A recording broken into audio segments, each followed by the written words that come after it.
Hey everyone, good night, good night, good night. How you doing? Welcome back to Daddy Digest Live. So if you are with us tonight, I have changed one of the settings because I realized that last week I was not able to see your comments in real time. So tonight I was sure to change that setting. And so I have our comments appearing in real time. So what I will ask you to do for me as we wait for the live to build up, as the good old content creators will say, I will ask you to just drop any comments and let us know where you are joining us from tonight. I see we have some people in the room already. Thank you for being here punctually and on time. So I'll ask you to drop any comments, just drop a comment to let us know where you are joining us from tonight.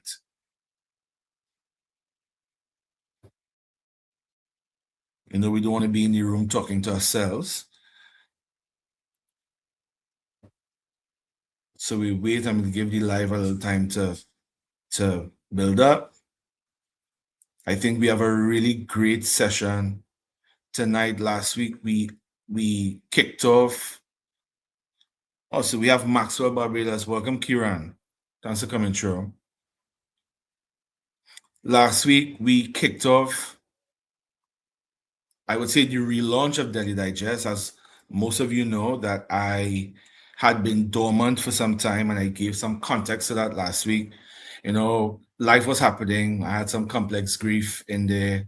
I had, of course, the birth of not one but two children in there. Job shift, life shift, just everything shifts. You know what I mean? And with all of those different shifts, I had to take some time to check on me and to make sure that my vessel was filled up so I can come back to pour out. And I didn't want to just come back, so I'm back with a purpose. I'm back with a renewed energy. And to do that, we kicked off the Blueprint series. And the Blueprint series, this is really an installment, an 8-part installment where we are discussing all things masculinity, male experience. And as I described, it's a conversation for men where ladies are welcome in the room. So it's an 8-part series, and we will be unpacking different aspects of the male experience. Last week, when we relaunched the Blueprint, or when we launched the Blueprint series, last week I was joined by my longtime friend and fellow father, Dr. Arlan Chrysostom. And we were looking at the identity shift, and we explored that transition that men go through when they move from just being man to now becoming dad. And we unpacked all of the different things that have to do with that experience. We looked at the fact that you feel as though you lose your freedom in part. And we had to be transparent about it because some men would feel a bit uncomfortable about, owning that. But it's real. I mean, your concept of freedom, your concept of free time and socializing changes because you realize that you have to reorder your priorities. So we looked at that last week. We also spoke about, just being very specific when you pray, even when it comes to having children. And we looked at the fact that in my case, I was very specific about asking God for a son because I felt like there were things that were in my bloodline, things that needed to be interrupted. So, God answered my prayer and he gave me a son, and he is the most loving, most clingy, most intelligent, sweetest boy that I know. But he also sometimes challenges me in ways that I need to be challenged. And I love that for me, and I love that for him too. And so we looked at that identity shift, and I think that it's no better episode to follow up that conversation than this one. So tonight for episode 2, what we are going to be discussing is, we're going deeper into the male experience, and tonight we're going to unpack what I call the controversial topic of providing. Providing is a thing according to classic conditioning and according to society standards. Providing is a thing that is usually centered around money and all things material, right? But tonight, I hope that my guest and I would be able to shed some light on what it looks like for a man, not just a man, but the father of children, husband, partner, what it looks like for a man to provide in 2026, and this is not just a guest to me. He's a friend that I've had for a long time. We went to school together. Can you imagine? That's still over 20 years, right? So we went to school together, and I love what he has done for himself, what he is doing for himself. He also is a professional coach. So we work together in the transformation industry, and he is one of my longtime brothers. His name is AKEEL Bernard, and I can't wait to bring him on. But before I do that, let me just look at the comments. So Kieran is just you in the comments, boy. Everybody at it, just you in the comments, right? But thank you for being in the comments still. So I think, Akil, without further ado, I think it is important for me to bring it to the stage. So, Hey, what is up, my brother? It's good to hey, be here. brother, Thank you for having how you me. doing? I'm It's good to I'm have you. good, man. It's good. Blessed and highly favored. Blessed and highly favored. I like that. Some people might say blessed and highly flavored, but you know how it is though. Blessed and highly flavored. Um, I mean, let me just get your thoughts on Mhm. the concept of this series being called the Blueprint series. Like when you hear the Blueprint series, like what stands out for you, or what comes to When your mind rather? Yeah, when you reached out and you told me the name of the series, and I saw the image of the man in the center, Yeah, like that's powerful stuff, and it immediately resonated with me because I think I'm in a transformation journey myself, becoming a new dad, being a husband and trying to figure out who I am in this new season of my life, so having these conversations, the word blueprint has been a part of my vocabulary for such a long time, and I'm just trying to figure out what it is I want to be perceived as a father, who I want to be perceived as a husband, like how I show up in the world, the things that I do, the people I impact. So I think all of that, you know, just coming from where we come from, is really important that you stand for something, and that when people look at you, they see a blueprint for not just success, but for also for intentionality as well. So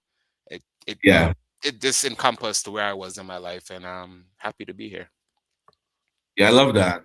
I love how you said, about people looking at us for the blueprint, because I do admit that at one point in my life, not discrediting anybody who may do it, but at one point in my life, I was really concerned about what other people would say about me. Yeah. I think, or what they would say about me, how they would view me. And so I think even though I strive to be authentic in all things, I can be honest with myself, reflecting on my younger self, to say that there was a part of me that was curated, because I believe to have these conversations, which are transparent and at times very invasive in a psychological way, Yeah.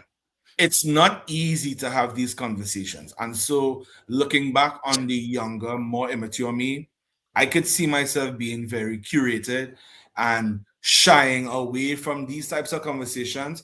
But Hmm. I think when I became a father in particular, that shifted my paradigm. And I think that's why, I'm focusing on the blueprint, because I realized upon becoming a daddy Hmm. that the most important opinion for me was my children, Yeah. particularly my son. And that's what, running on from what I said last week, I realized that it's not what other people say about me, it's what he knows about me.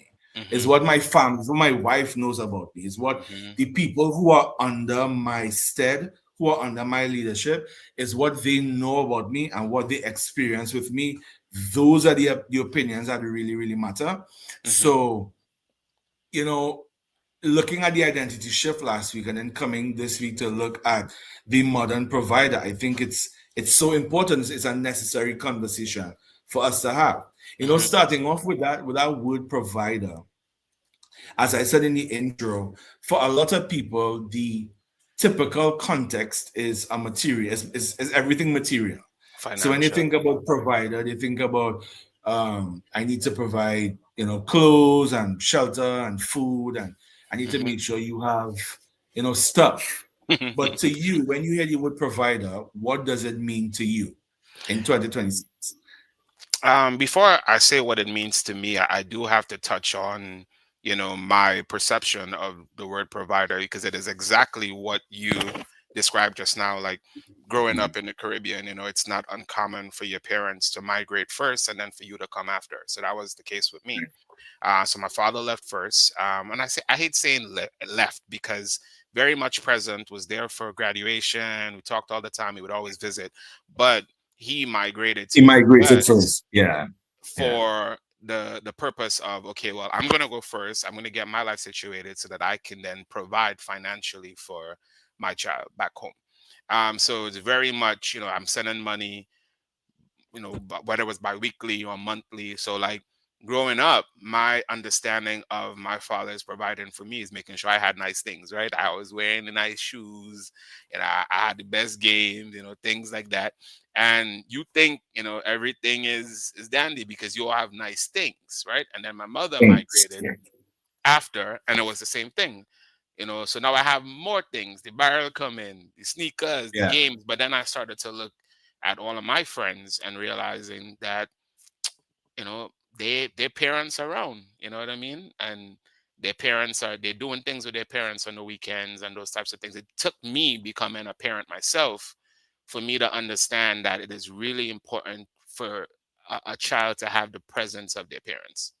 And while I'm very grateful for the things that they've provided financially, I'm looking back now and I'm like, there are a lot of things I did not get in person by them not being present in my life physically. So I think for me in 2026 as a provider, it is not only financial because, you're a man, you have things you have to take care of, but it is also presence. It is me, showing up for my wife when she is depleted. It is me showing up for my daughter at every doctor's appointment, every dentist appointment. It is me dropping her off in the morning. It is me doing bad time. So I think providing for me is a holistic thing now. It's not just monetary, especially for me because I'm in a two-parent household.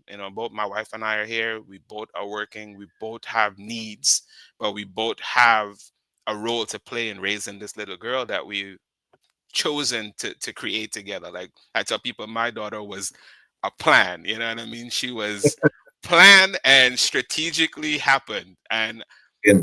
I love to tell people that story because you don't really hear, that we plan to have children, and when you plan to have children versus just happen to having children, it's a different approach because now you're saying, okay, we are married.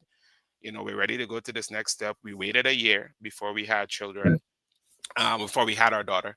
And now the conversation is, when do we want to have the next one? We want her to have as much time with us as possible before we even attempt to have another. So I Yeah. think provider is no longer just monetary for me. It is a holistic approach of how do I serve as the anchor for my family as well. Yeah, that's powerful. When I think about what it means to be a provider in 2026 as a man, like just like you, the thing for me, the word that encapsulates everything is presence. Yeah. Because I know, yeah, I know too much about the experience being from the Caribbean context and still living in the Caribbean context. I know too many guys who think that once I am putting food on the table, once there's food in the cupboard, once all bills are paid, and you have clothes on your back and shoes on your feet, my job is done. But I think that has evolved so much. Where in 2026, when we think about what it means to be a provider as a man, it is presence. It is, are you there in the important moments? Are you there when the time is necessary? Like, are you there for bedtime? Are you there for dinners? Are you Yeah. there when they wake up in the morning? Are you there when they're having low moments or when they're having meltdowns and tantrums? Like, are you there? What do your children see? and Hmm. and even with presence, I want to further define that or refine that, because sometimes we think that being present is just being physically there. Yeah. When you realize that you can be physically there, but you can be emotionally and mentally checked out. So Absolutely. you're there, But when your children try to interact with you, or when your wife tries to interact with you, when your family is trying to connect with you, you are in your phone, or you're in your device, or you're in the TV. Correct, right? We live by these things. We Yeah. we we sleep with these things, right? So you're there physically, but you're not there emotionally, you're not Emotionally. there mentally. In some cases, men are not there spiritually. And so you are there just like a monument in the home, but nobody comes to you. Or what happens is, because of your absence, people learn how to live around you and Yeah. not with you. You Yeah. know? So yeah, I think we could agree that the word provider, and that's why I dubbed the show this week the modern provider, because we recognize that the traditional concept of providing that has evolved. Mm-hmm. And one of the things inside of that dynamic that has evolved is this concept of the breadwinner, right? Because again, going back to the traditional model, the breadwinner was always believed to be the man. The man Yeah. had to be the breadwinner. And just in layman's terms, when we think about the breadwinner, is the person who brings home the lion's share, of the income. Mm-hmm. But in 2026, I know so many females who are partnered, so Mm-hmm. many females who are married and mothers, who are doing their thing, killing the game, and bringing home the bread, even in some cases more than their partners, more than their men. Mm-hmm. And I know, again, too many experiences of men who feel emasculated because they are partnered with a woman who's bringing home more than they are, or more than they could possibly, amass. So, what are your thoughts on that? Like the whole evolution of the breadwinner, where we have the shift and where women are now out earning and in some cases outperforming their men. Boy, you open a can of worms there, boy. Oi. I know, Because I this is know. we having an honest conversation, right? So I I'm will telling tell you you. this. I am blessed to be married to an amazing, amazing woman who is a nurse Yeah. practitioner. And when I say nurse practitioner, she hates telling people she's a doctor, but she's a doctor of nursing practice, right? That's Been to amazing. Yeah. school, Yeah. has her doctorate, and makes good money. From the minute that I met her to this day, today that we're married, she has always been a go-getter. She has been about her money. She's about saving. She's about growing. She's about multiplying. That's who she has always been. I met her and she was that. And today we're married and she's still very much that. So I think for me, there was a trajectory of things, and we'll unpack it, right? But and I'll be the first to say right now, in our household, she brings in the bulk of the money because of the work that she does. But the work that she does is challenging work. Yeah. She now works for the city of Houston doing STI prevention and HIV care. That in itself is a heavy piece of work. You know what I mean? You're telling people, that they've contracted different, diseases that are terminal. Like, it takes an emotional toll on her, and I see it. Right. So when I see those types of things, she's working addiction medicine, she's worked bedside nursing. So all of the money that she's making today, I look at it and I am in awe because I've been with her on that journey, right? Yeah. Sometimes I feel like I have my master's in nursing because I had to hold her down while she was doing it. Um, Yeah. and while I say all of that to say this is, it took me a while when I left corporate and went into coaching full time. I left a six-figure job to go do passion work, and one of the reasons I was able to do that was because my partner saw how my job was taking a toll on me mentally, emotionally, and physically. This was after I had lost my brother and I was managing people and making good money but miserable, right? Was able to help my mom purchase a house and all these things and travel. And to everybody else, it looks like everything is great. But meanwhile, I'm Killing getting it. up every morning and I hate going to work, right? And she looked at me one day and she was like, this job it's not serving you. And if you are okay with it, go ahead and cut ties with it, take care of your mental. I'll hold us down, but I have one condition. I need you to do this entrepreneur thing, this coaching thing. I need you to do it full out. There's not a lot of women or a lot of wives or or just partners that would simply just say, "Hey, I got this," right? And that was one of the things that she did that really showed me that it is important for you to be in a partnership, in any relationship that you're in, or in any marriage that you're in, because it's going to be give and take, right? She allowed me an opportunity for me to go follow my dreams while she held us down. I would like to return that favor. If she ever says, I want to be able to do what I need to do and I want you to hold us down, I want to be able to say, I got you. But those conversations, those things don't happen overnight, because I've had many a nights where I've felt like, damn, I'm not showing up financially like I need to. And then I have to remind myself that I bring more to the table than just financial support. You know what I mean? I'm emotionally grounded, I'm spiritually grounded, and she doesn't have to worry about, talking to me about challenging things, or, if she's having a bad day or having an anxious episode, that I'm not going to be present, and how I show up is going to be beneficial to us and to our daughter as well. So there's a lot of ups and downs there, but it's a challenging thing to navigate for sure. You know what I love about it is the fact that, just through personal experience, you show that it doesn't have to be an emasculating thing. And I love the fact that you had and you have a partner, a wife, a spouse who is supportive in that way. Because I mean, let's be real about it. In some cases, particularly where spirituality is not in the mix, in Hmm. some cases it becomes an ego thing. And if the man is being out earned, or if the woman is being the chief breadwinner, in some cases the conversation does get a bit insulting. It does get a bit emasculating, particularly if one person believes that the other person is not showing ambition Yeah. despite financial status, right? Because I've heard the conversation where some women say, I don't need you to earn as much as I do, I just need you to be earning, and I just need you to be ambitious, right? And for some people it works.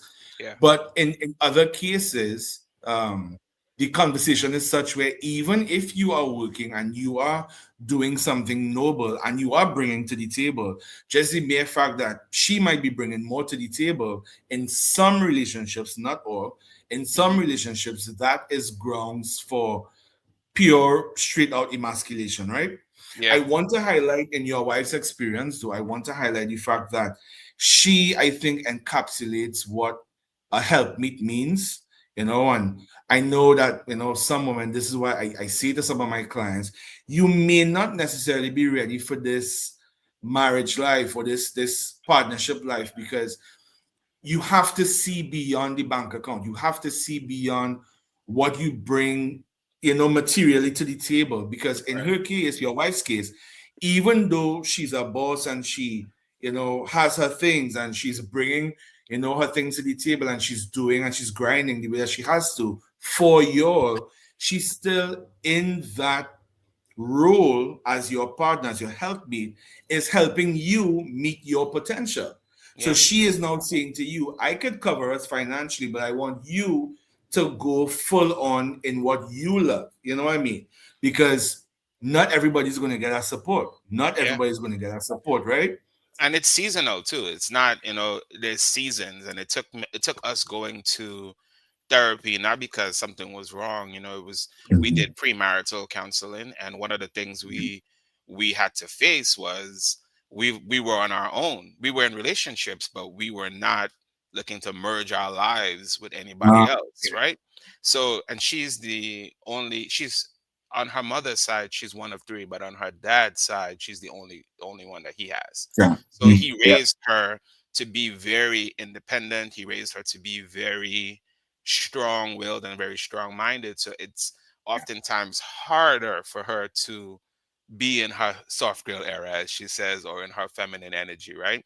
Because she's always had to been in fight or flight. She's in nursing, right? She's a single female when she was single, and travel nursing. So she always had to be a little bit more heightened. So, and for me, she could say that I was a little bit more in my selfish space, right? Living my single life, and I met her, and I'm living in California. I'm traveling, so now you decide, okay, well, I'm gonna be serious about this person. Now you have to talk about things like, all right, do you want to have children? Like, all right, if we get married, where do we live? Like, when we get married, merging finances, you know what I mean? Like, what do those conversations sound like? And we struggled with that because we were trying to establish a premarital mindset, and that requires a shift that a lot of people never take the time to Sure. explore Yeah. or to even understand. And we had a married couple, both therapists that were working with us. And we were blessed to have that, because I would meet with the husband, she would meet with the wife, and I would meet with the wife, and she would meet with the husband. So we got different perspectives. Perspectives. Yeah. And that was before we got married, and they were heavy in their faith. And we talked about a lot of things. We talked about, my not bringing in the bulk of the income and how that affect me emotionally. And I'm a Capricorn, so if you know anything about Capricorns, we are very much Very independent. very Very. independent, financially motivated, very Yeah. ambitious people. And she's a Pisces, so she's a dreamer. She's in the sky, so we balance each other pretty well. But Yeah. it takes work, and and it's still taking work because we're in a different season now. We have a little one, and we had a very honest conversation where she was like, I need you to show up. And I love that your entrepreneurship is your passion, but like in this, with a mortgage and a baby, this needs to be a strong two income household in order for us to live the life that we dreamed of together. So back out Yeah. here working a 9 to 5 and still doing my contract things, but we are building, and it's a different season, so the conversations are different. I love that because it influences me to share a bit more of my story too. So we had the opposite. When my wife and I, well, at that time it was, boyfriend and girlfriend. When we met, she was killing the game because most people know who my wife is. So she was killing the game, as a vocalist and performer and so on. Plus, she was studying. So even though she was a full-time student, she was also getting her gigs and traveling and doing what she has to do. And I was in the aviation space doing what I was doing.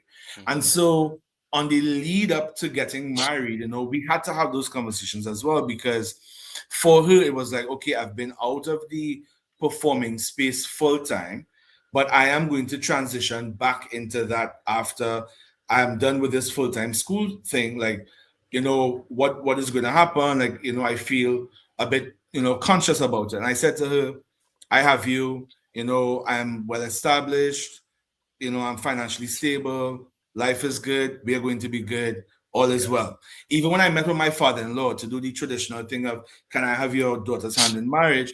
Yeah. That was one of the questions he asked me, do you think you're able to take care of her? And I said, I know that I'm able to take care of her. So Yeah. fast forward to when we got married and, beautiful wedding, all was good in the hood. And then a couple months later, there comes a pandemic. Now, what's interesting is that I was in the aviation space, my wife was in the performing arts space. When the pandemic happened, those are the two industries that were hit. Cultural spaces or artistic spaces were hit, and the aviation and Hmm. travel industry was hit.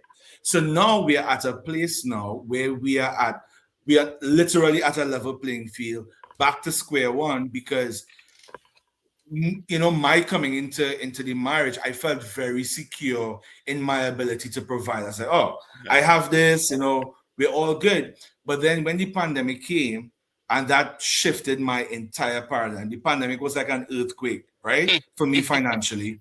When that shifted my entire paradigm, immediate insecurity. Now my some of my other friends know I believe in the pivot. So I had to pivot. We had to have that conversation. I was like, okay, how are we going to pivot? So she pivoted into her music education, which she does, and then I pivoted into my foreign language education, which I was able to do, Hmm. and not just through my diverse skill set, but I would say that it was through her support Mm-hmm. as my spouse, as my helpmeet.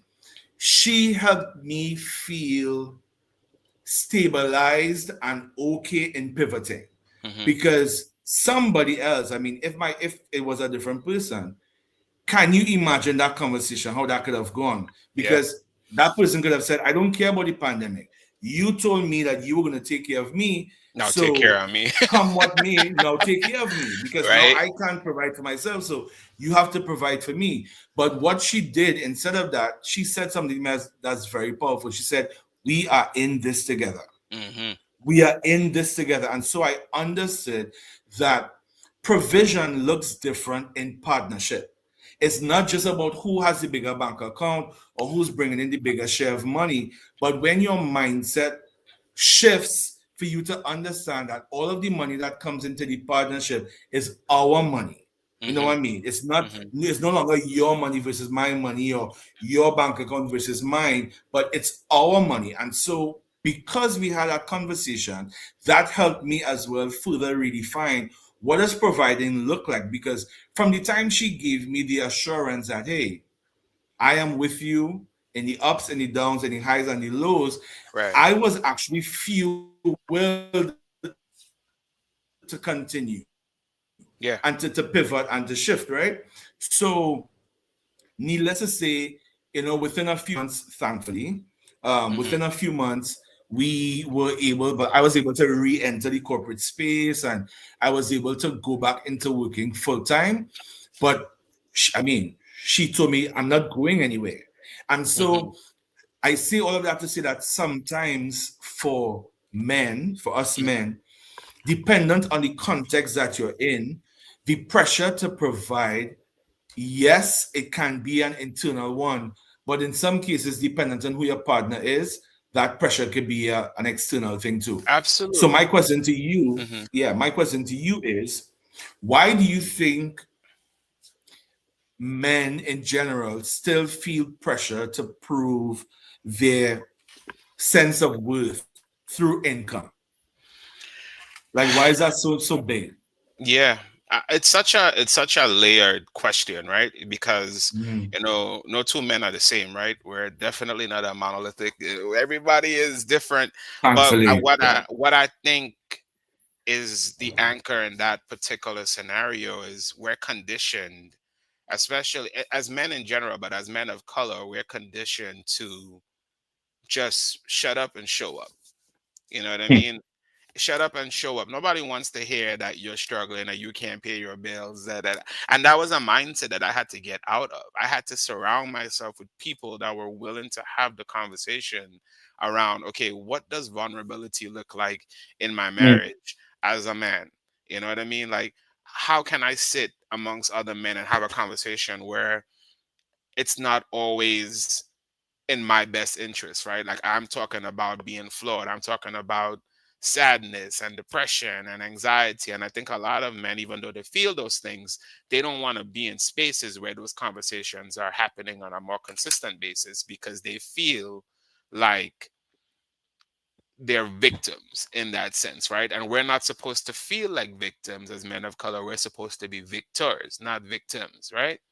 And you're not always up. Sometimes you're down. Sometimes you're way down.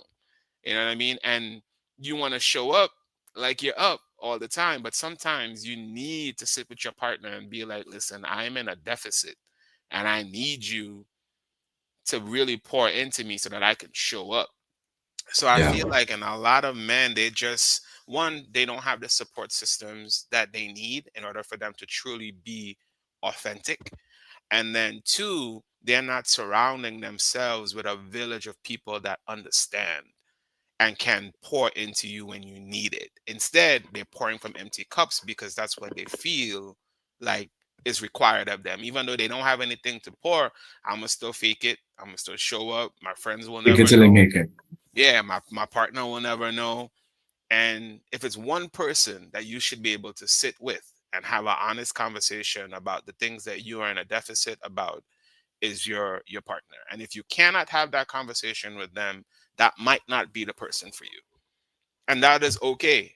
You know what I mean? Or they might not be there yet. They might be able to get there, but if you can't have the conversation with them, when you're down and you only have good conversations with them when you're up, that is something that needs to be looked at. And that is true to fact with the people you keep around you, as well as your partner, your family members. You know, you got to be able to have that support system. And I've been blessed to have those people around me. That wasn't always like that, but I've been Yeah, blessed to be able to have those pockets of yeah. people to say, hey, it's okay not to be okay, bro. It's okay to be, you know, just above broke.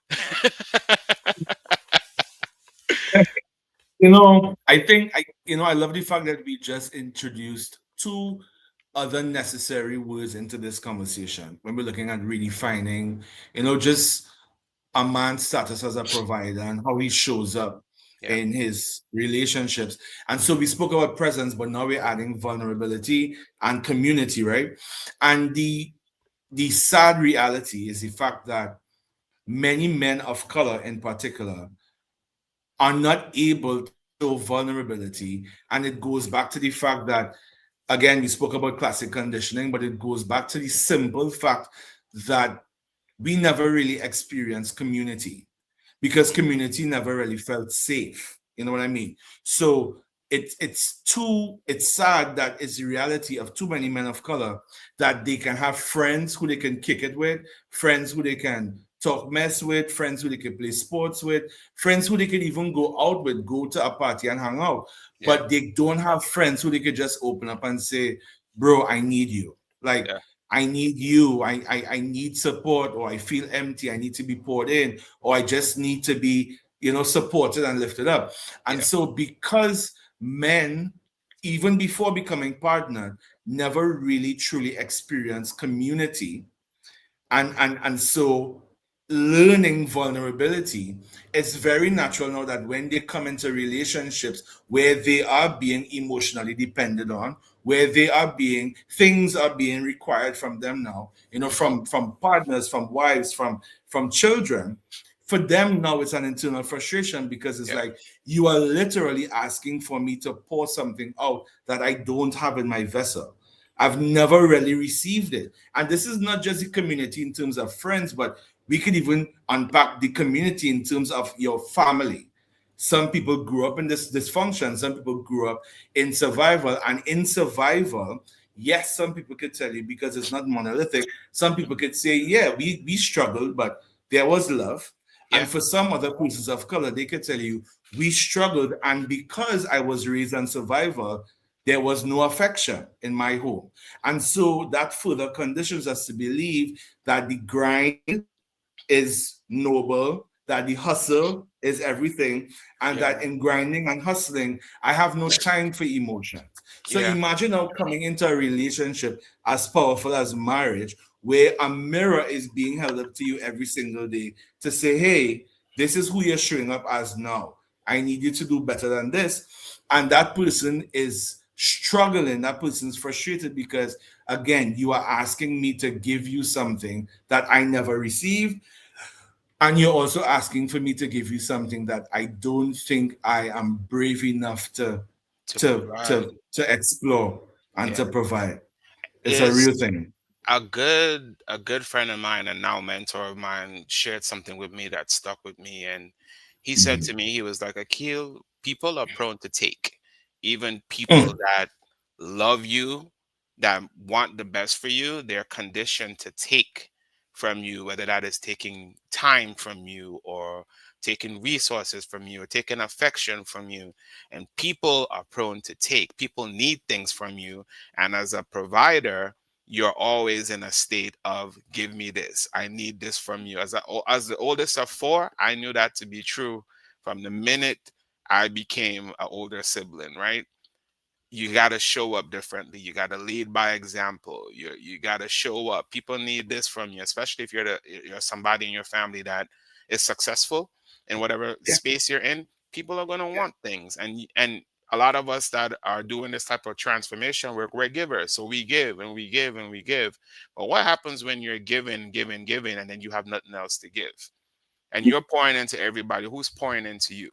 And a lot of men have not been given the space to be able to explore that because of the roles that we've decided to pursue, the careers we've decided to pursue. We had to learn that because we Yes. can't help people if we don't help ourselves, we can't show up Right. for our clients if we don't, if we don't feel 1000%. If I don't feel 1000%, I'm not doing no coaching, because I Yeah. know you're not going to get the best from me. The So I'll best of tell me. you, hey, I'm depleted right now. Let us reschedule so that you can get the best version of me that you possibly can.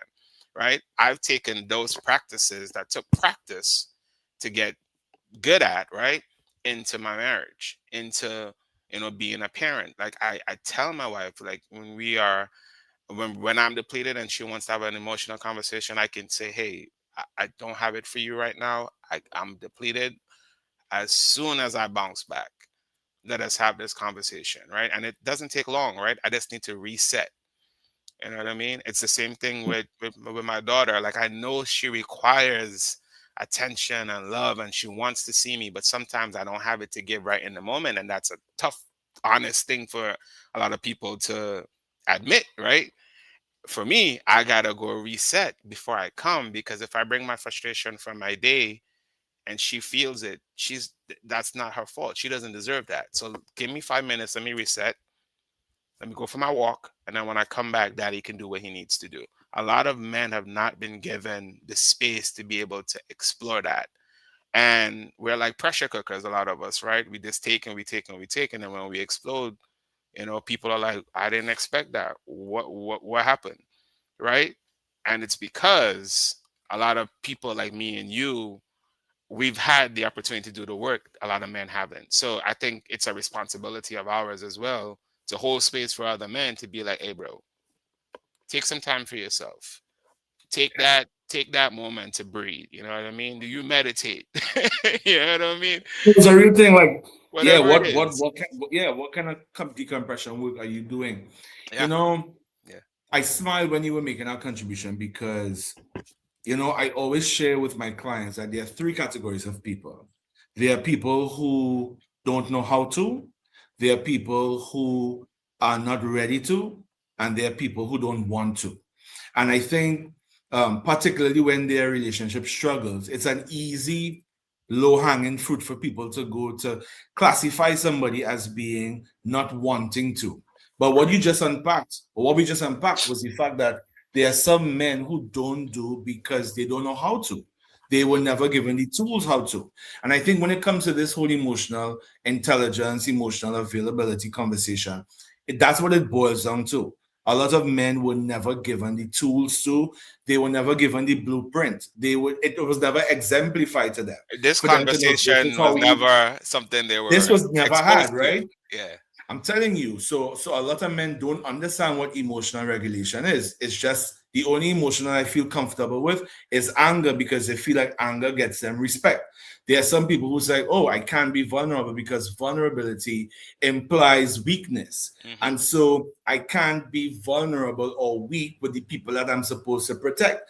Not understanding that vulnerability is one of the strongest things that you will ever do, because it really takes a strength and a courage for you to sit with yourself and be like, I am not my best today.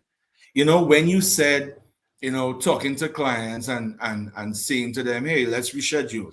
That is me. Like, I literally would message my clients like an hour, 2 hours before, and I said, hey, in some cases I could be more transparent than others. So I said, hey, I've had a really difficult day today. I want to be able to give you the best. Let's reschedule. Or for Hmm. some people, I may just ask them, hey, does your schedule accommodate a change? Yeah. Because I want to be able to show up and be the best, not just for my clients but also for my family. Another thing you spoke about, which was so powerful and so relatable, is that thing about having emotional conversations when you are depleted, or in my case I like to say when your bandwidth is low. Hmm. And one of the things that my wife helped me realize very early on is that when my bandwidth was low, I became very quiet, and sometimes I became very avoidant or very dismissive, right? Yeah. Because again, going back to conditioning, when I had my moments of overwhelm growing up, as an only child I dealt with it alone, so I was always accustomed to processing alone. But now, when you're in marriage, when you're in a relationship, when you have children, you are living in real time. And so, because you're living with people who are outside of you and who require from you, it's not as easy, or it's not advisable for you to just say, well, I don't have the bandwidth for this today. And this is where regulation comes in, because it is as easy essentially as saying, I don't have the bandwidth for this right now, but give me some time and I will come back, and actually be true to your word and circle back to the conversation. I think what happens too is that some men go halfway. So they Yeah. say, I can't talk right now, or I'm not ready to talk right now. But your woman get frustrated because what they're saying is, okay, so you can't talk right now, but when? Hmm. And sometimes we feel like, you know, being accountable to ourselves and to them, to give them a definite when, like, are you trying to control me? Are you trying to, to tell me what to do? But Yeah. it's not that. It's just a matter of having an emotionally mature conversation. And this is Hmm. where the emotional maturity comes in. I think that more conversations like these are necessary, because we have really been done a disservice as Hmm. people of color coming up in a Caribbean context. The blueprints that we received were just grind, just provide, just bring the money. But when Based it in comes to trauma. anything but, yeah, trauma, and just dumping that trauma everywhere you go. And what you realize, Yeah. what happens is, when we don't address what we've been through, the body keeps the score. I Yeah. tell people all the time, your body keeps the score, and there's only so much your body can contain, because even though you try to suppress it, you try to relegate it, you try to even get rid of it, your Comes body out. keeps the score, and it will break you if you don't take the break. You know what I mean? Absolutely. So I have this interesting question, um, that I want to ask. And I say interesting because I think it's one of the overlooked aspects of providing as well. Hmm. And my question is, what do you think is the role of spirituality Hmm. in providing in a home, as a Yeah. man, as a father, as a husband? What is the role of spirituality for you? Man, that question is a question I've asked myself time and time again. And like every time I ask myself the question, I give myself a different answer, right? Because spirituality is such it's there's such a misconception between spirituality and religion. And I think it's always a dicey Yeah. conversation, right? Because people are like they people think they're one and the same, and they're absolutely not.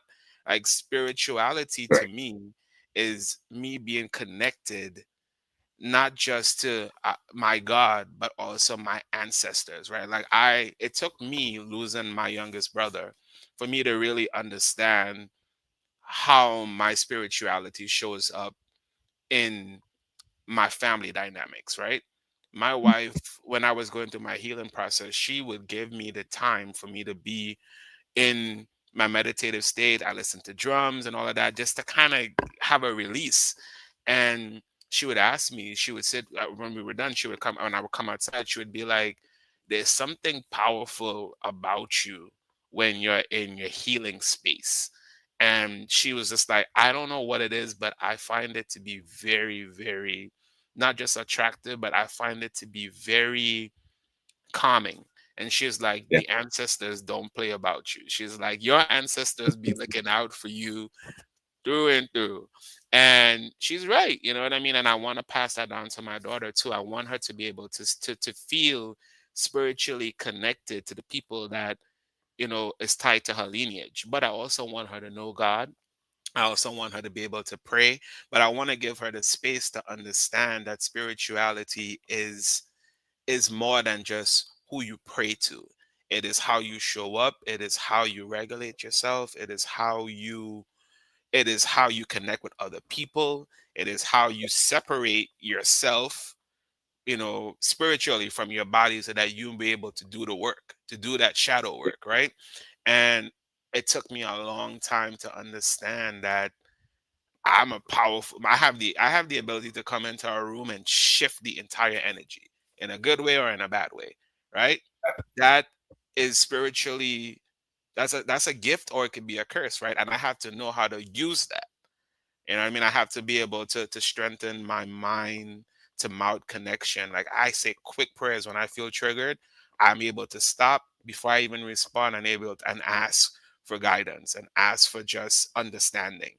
And sometimes it's hard for me to ask for understanding because I want to go off, but I want to sit and be like, all right, ask for understanding, lead with curiosity instead of judgment, right? And it Yeah. gives me the option to ask questions so that I'm able to think before I act, right? And Love it. all of that is spirituality. So when you ask, how is that tied to you being a provider?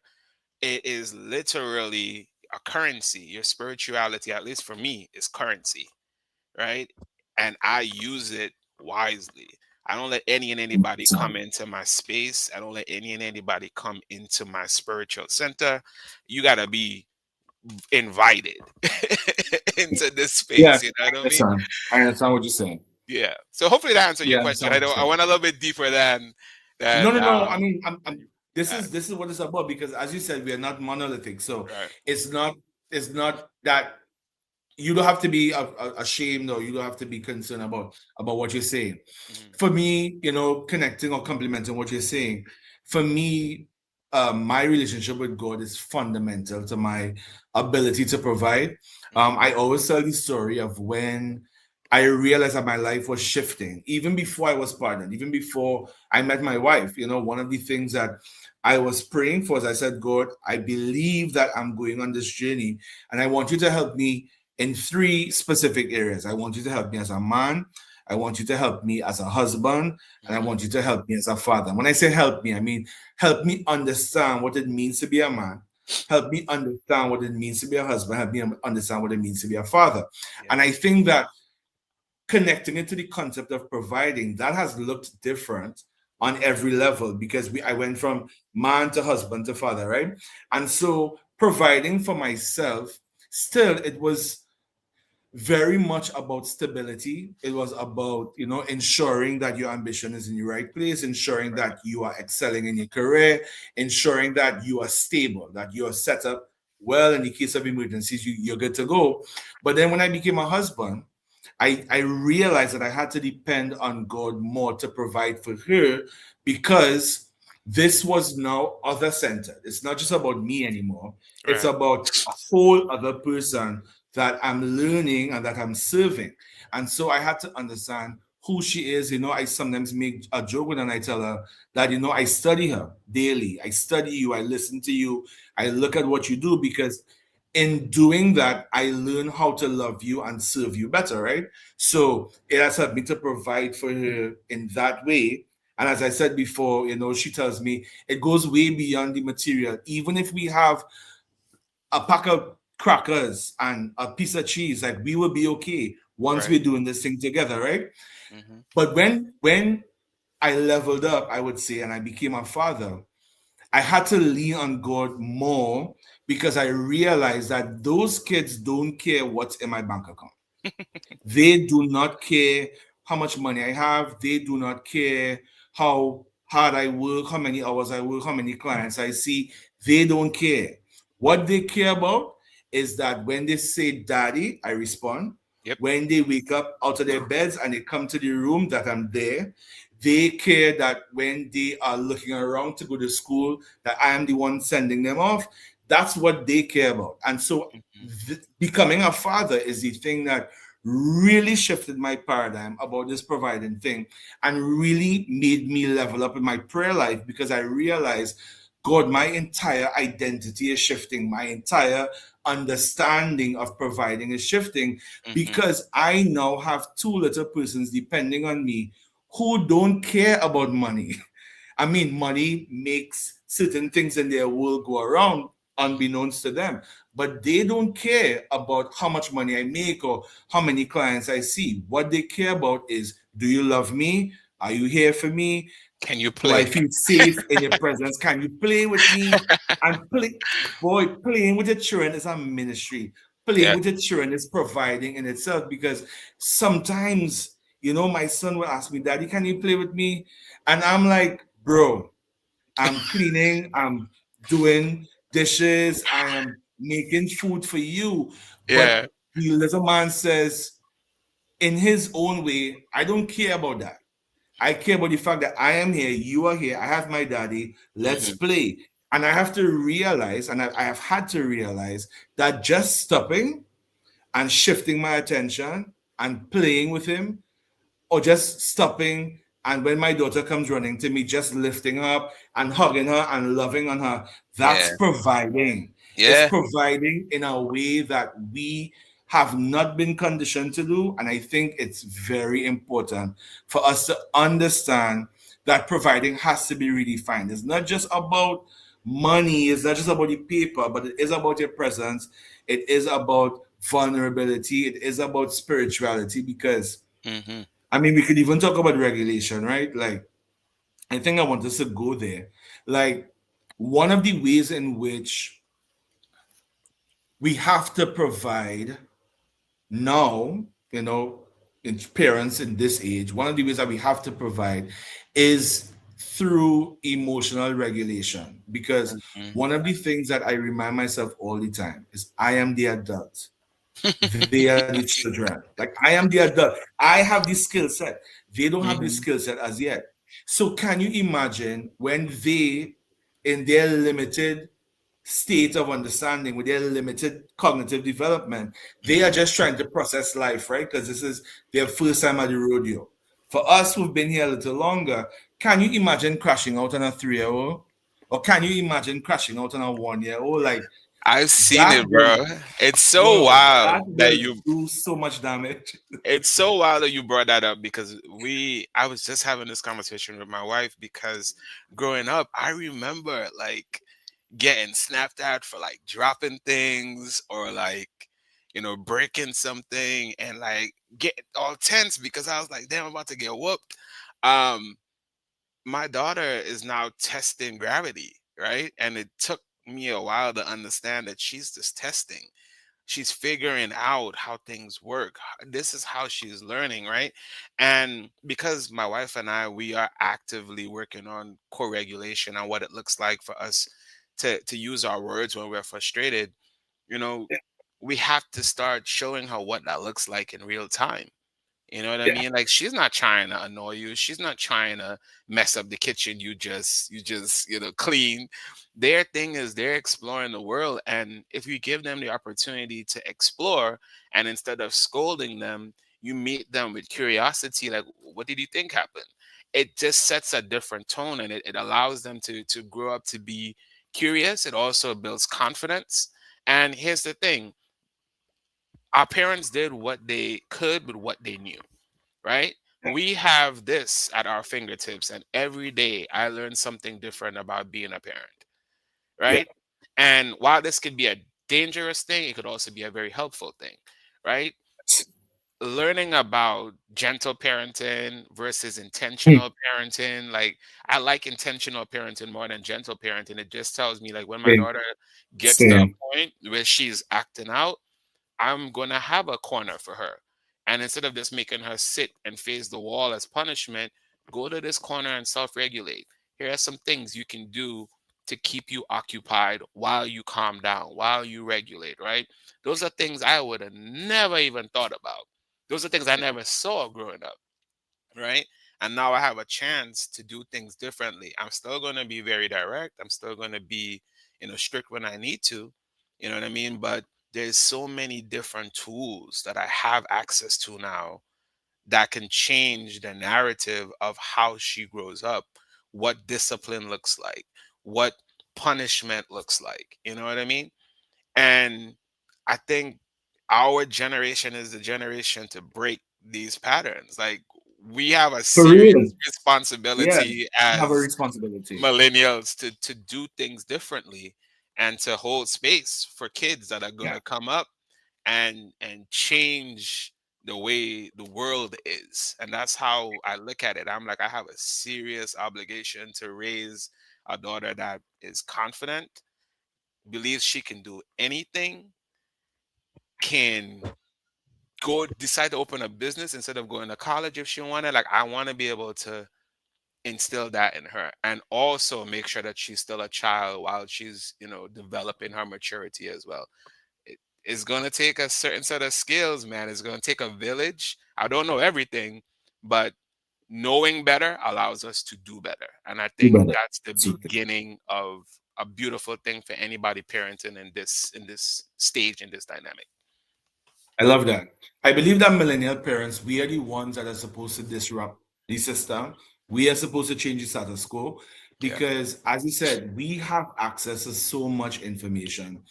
And I realize, just up there with the presence and the vulnerability and so on, I realized that providing an example of emotional regulation and emotional availability, those are some of the best things I could give to my son. Like, Hmm. I mentioned on the last episode that he is so loving and so clingy, but he's also so intelligent and so empathic already. Hmm. And there are times when I do admit I do crash out. I do crash out. My wife she sends the rope and she just pulls me back and she says, "Hey, come back." Or she Rope says, it "Hey, in. come down from there," right? Right. I mean, we're being honest, we're being transparent, right? There are times when I do crash out, but what I learned is that my stress is not his responsibility to fix. Hmm. My low bandwidth, it's not his fault. Like I have to regulate me. And so in learning to regulate me, what that has come with is learning to apologize and actually apologizing. Yeah. We grew up in a time when I parents never do heard my as I parents say, ever not as I do, apologize. right? And many times when I talk to fellow millennials, it's like my mother and father never Never. apologized to me, even when they were dead wrong.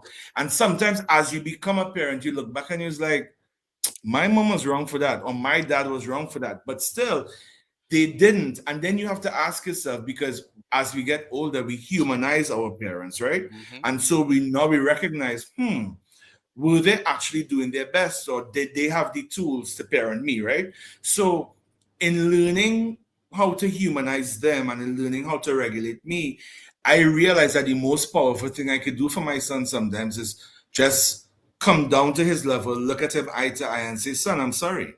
I'm Yeah. sorry for the way I responded. I'm sorry for the way I reacted. I'm sorry for yelling at you. Even if you were wrong, you don't have he doesn't have the cognitive development to understand exactly why he might be triggering me or why he might be frustrating my wife. Hmm. But the fact that I could come down to his level and say, I'm sorry, Hmm. and I mean it, and I love you very much, and see the shift that happens for him, see the healing that Hmm. happens for him in real time, where he's able to look at me, and when he responds and he said, and I say to him, I said, "Son, I love you," and he said, "Daddy, I love you too," and Hmm. our eyes connect, and he means that, like that is healing for him, and And that's healing for healing for me, you. and he could save his therapist coins for later in life because he's doing the work from now. I mean, Yeah. let's keep it real. Some of Yeah. us are in therapy and doing transformation work because we Hmm. had to heal from parents who were never accountable.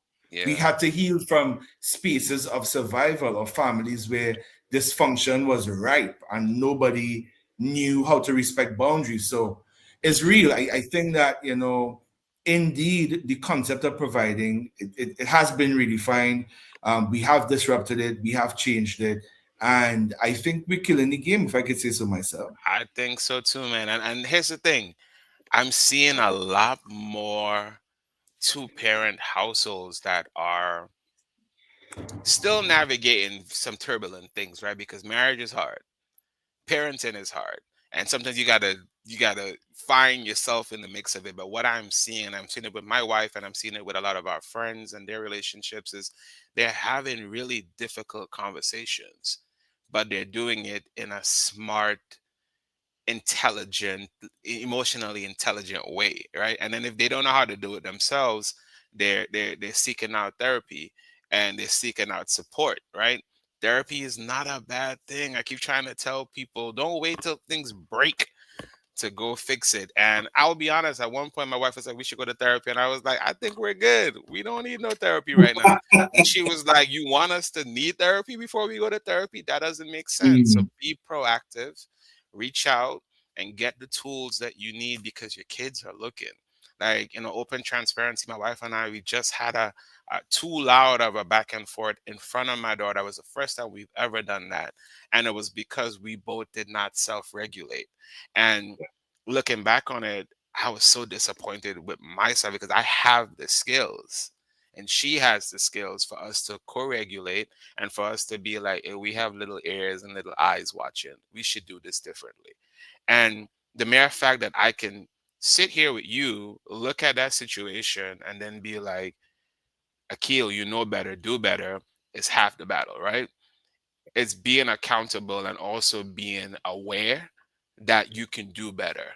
And I think with the scope of providing, once you understand that provision is more than monetary, and you make the choice to show up differently as a father, as a husband, and you start doing your internal work, providing becomes a whole different game, a whole Yeah, different, a whole different yeah, it's a whole different season. ballgame. Yeah, a whole Yeah, it's a different ball whole game. different ballgame.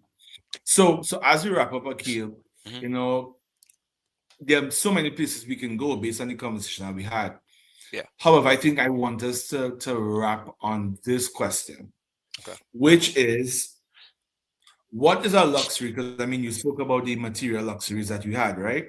So, Yeah. what is a luxury that you want to have that you didn't know in this season of your life? And what is a struggle that you had that you hope your daughter will never experience? Wow. Damn, man. You gonna put me back in the therapist chair with that one, boy. Ask me one more time so I have it, so I get it clear. Sure, Ask no me one problem. So it's a two part. So let's unpack part one and part two. So the part one is what is a luxury you want your child to have now that you didn't have? Yeah. I think a luxury that I want my daughter to have is I want her to have a strong head start. And what I mean by a strong head start, I want her to understand hard work and what it means to work hard for the things that she wants and the things that she has or will have. But I also want her to know that her parents did their absolute best to give her a head start because I live in the US, and even if I was back home, I would want the same thing for her. Don't want her to start from scratch and then really worry about, okay, well, my parents didn't even leave anything behind for me. I have to go struggle. I want her to know you always have a place to call home. You always understand financial literacy. You understand how money works. You understand? I want her to have all of those things because while I had nice things, I cannot say that my parents are set up in a way that if they close their eyes today or tomorrow, they're leaving me anything. And while I understand that they may have want to do things differently, my father's a little bit of a different situation because he's in that stage and we are having those conversations, and his wife, kind of brought him into a space where he's thinking differently as well. So but my mom, my queen, you know what I mean, is still in this space where I see her working so hard, day to day, grinding, when she should be relaxing, almost pushing 60. You know what I mean? So now I feel obligated as her son to make sure that she's good. You know what I mean? I don't want my daughter to be like, I need to make sure my parents are good. I want her to be able to do so if she wants to, but I don't want her to feel obligated to do it. I want her to feel confident in knowing, okay, well, my parents made sure that I was good. So I want to return the favor and make sure that they're good. I don't have to, but I want to. I want that for her. Beautiful. That's beautiful. And it really connects to it's just summarizing the concept of legacy. I think again, for persons of color, legacy is a thing that is dreamed about, but it's not really discussed head on, you know? So when Yeah. you think about what people are leaving for their posterity, like some people kind of wing it, you know, they don't have like wills or they don't have estates or there's no Or if you, estate or planning. somebody pass No, away, you got to do a barbecue to get money to bury them. I exactly. Like never yeah, want that is for a her. real is a real disadvantage that most of us have had, and I say us in general speak, Mhm. is a real disadvantage that most of us have had where financial illiteracy was the reality. And Mhm. so it was just about providing, again, centering around things. Mhm. And one of the things I've realized, Akil, about money is that there is a psychology around money as well, Mhm. right? Because when you talk to other demographics or other, people from other backgrounds, they would tell you about how to make money work for you. Whereas in some other settings, it's all about just working to make money. And some other people are saying, no, you make your money work for you. So Mhm. I think the luxury, just complementing what you're saying, the luxury that I want for my children is having a real head start in the sense of financial literacy and having a real head start in terms of understanding the power of community. I think Mhm. we were conditioned to believe that community was just about having friends to hang with and line with, but Mhm. really having friends who can support you, who can build you up, who can inspire you. I want my children to have that because Yeah. I had a lot of friends, but I didn't necessarily have that community, Yeah. so to speak.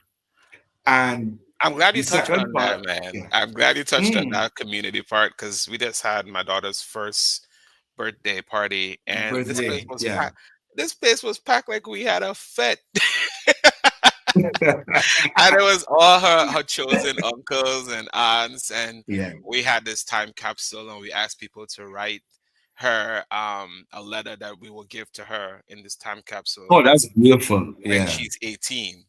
Um, Wow. so people Mhm. were writing letters like, "Hey, it's your 18th birthday. We were here for your first birthday, and this is what it looked like." And then we had these little Polaroid cameras. So we're creating uh, Yeah. a dynamic that is gonna leave memory even when we're gone. Imagine we Yeah. have these things, we put it in a safe, so if there's a fire or anything, she always has access to it. And whoever, is her legal guardian, should anything happen to us, they know she needs to get this. And she's gonna have it for the rest of her Yeah. life. Things like that, I wish my parents did for me. You know what I mean? Yeah. Yeah. That's powerful. And so as we wrap up, the second part of the question is, Yeah. what is a struggle that you had Mhm. that you hope she will never experience? Um, I'll be honest with you, as much as I love my parents and as much as I'm grateful for the things that they did and provided, not having them around day in and day out, I'm seeing how it has affected me and my relationship with my siblings now. And my siblings and I, we're not as closely tight knit as I would want us to be, and that is because when your parents separate and all those things, and you have a different father here, a different mother there, you all grew up in different places. You're not as you're not as in sync as you would want to, and I don't want that for her. I want her and her siblings to be tight. I want them to be God's will, and God blesses us with the ability to have more. I want them to be just, I know they're going to have their moments, but I want them to be together. And I want them to understand, when I move, you move. When you need something, It's like that. I got you. You know what I mean? And that, to be able to raise kids and have them grow up like that, I really want that for her. And that's something that I wish I had when I was young. I wish I had my parents around a lot more to see my golden moments, instead of having to show it to them like via camera phones or like pictures. I wanted them there, and I think that's the one thing that I look back and I wish my parents had done differently. But I turned out pretty okay, so it's all right. Good, And good, I've good, forgiven good. them for that. I've had my Yeah. resentment, and I've had the conversations with my dad and my mom about it, and I feel I'm healed from that. But I still want better for her. Mm. They say that the work you end up doing is usually either connected to your passion, but it can also be connected to just doing the thing for others that you never had for yourself. Yeah. And so I think that the reason why I pursued my purpose of entering this therapeutic space is because I wanted to get the tools, not just for other people, but for myself, with how to show up, and going back to that whole prayer of, Lord, teach me how to be a man, how to be a husband, how to be a father. Right. I never want to create an environment where my kids have to normalize my inconsistency. So for me, this whole concept of providing through presence, providing through prayer, providing through, regulation and self-control, like this is personal for me. This is intentional for me because that's one of the things that I had to struggle with. I had to struggle with a dad who was inconsistent, with a dad who, when things got difficult emotionally, he would check out. And sometimes he would check out for months on end. Mhm. And it would just be me and my mom, pushing through.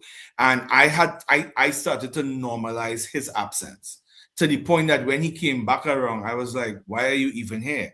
And so for my children, I never wanted to be a situation where they get comfortable with me not being here. I also don't want to be here and not be here, if you understand what I mean. So I Absolutely. want to be more intentional about being here, fully invested in the moment. I remember one thing I said to my son when I was with him in the hospital just after he was delivered. I said to him, Daddy is not going to be perfect, but Daddy is definitely going to be present. And I think that 4 years in, I've kept my word and I continue to keep my word because I Absolutely. want to be there for the bedtime stories. I want to be there for the morning walks. I want to be there for the milestones. I also want to be there for the low moments. So that's one thing that I struggle with, that Hmm. just like you, I don't want my kids to normalize or ever have to deal with. Yeah. My brother, I knew that this series was going to be cathartic, for not just for myself but for everybody who I brought on, because Mhm. I am not doing this by chance. I don't invite any and everybody to my platform. You have known me for a long time. Right. I am very specific, very intentional, and I'm not just bringing any and everybody to my platform. And when I was not just conceptualizing the series, but when I was praying on who to bring, your name dropped in my lap. And I said, one of the episodes, Lord, he has to be on one of the episodes. And I think that everything aligned perfectly for Yeah. this to be the one that we connected on. Hmm. Thank you for co-creating this space with me tonight. I Absolutely. think this is a conversation that is going to reverberate. I can't wait to see people's response to it, not just in real time, but people who would come after, because it always happens. Yeah. People rewatch it tomorrow, day after, and they come and they say, wow, that conversation. So I know last week was powerful, and this was another powerful and cathartic conversation that we delivered tonight. Thank you so much My for pleasure. partnering with me. And to everybody who was here, thank you for being here. Thank you for being in the comments. I would say one thing: if you're new here, like the page. The page is Daily Digest Live. Like it, share the channel so that more people could come and join the community. And just share this on somewhere in your socials, because there's Yeah. a man out there, there's somebody out there that needs to hear this conversation. There's somebody Absolutely. who needs to be set free from classic conditioning, thinking that all they are worth is what they can bring to the table or what they have in their bank account. But as AKEEL and I showed tonight, it is so much more than money. It's so much more than a monetary thing. It's Hmm. about, your emotional availability. It's about your vulnerability. It's about your presence. It's Your about your community. ability to regulate, your ability to be an example to Yeah. your children. And I understand, more and more why some people say, children, yeah, not me. Like, I can never do that. Because some people admit they're too selfish, or some people admit, I don't want to change. I'm not ready to change. But for everybody who is in these parenting streets, we know it gets ghetto sometimes. It Right. feels, But we're here to yeah, help it each feels other. We're here rough. to But support each we're other. Because here when I to have my support crash and to outs, create, I'm gonna call yeah. Delaton and be like, bro, I'm about to crash out. Help me. Help And I me. say, don't do it, don't do it. Let's breathe, count to 10, and and get back there to being our best self. So, bro, thank you so much for being here. Everybody, thank you for being here. Any comments? As I said, like the channel, subscribe to the channel, share this conversation with somebody because somebody needs to hear it. So thank you Absolutely. so much for joining us for episode 2. Next week is episode 3, and next week I don't even know if I want to promote next week just yet, but Hey. a little birdie's telling me to do it. Next week we're going to look Drop at a small teaser. That's jump a little just thing. Next week a we're small talking teaser. about the silent partnership, like Ooh. what happens when kids come into the picture. Like we had to be real about it. Like tonight we were real about the whole money issue, but next week we're gonna get realer about the issue of, Hmm. do children affect your relationship? Like, do they change the tone and the feel of a The, relationship? How the do we dynamic. navigate that? Yeah. How do you prevent that relationship from becoming a roommate agreement? So that's what we're going to unpack next. I'm telling you, bro. This blueprint I'm gonna be series, right there in the comments. yeah, this blueprint series, it is going to change some lives. So thank you so much for being here. Thank you for Thank you having me, brother. everybody for tuning in, and look out for episode 3 next week. Blessings. See you later. That was awesome, brother. Awesome. It was.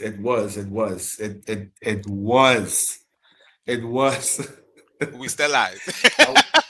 We still live, but We it still was live. awesome. I mean, yo, it was This awesome. was awesome. Everybody, Yeah. thanks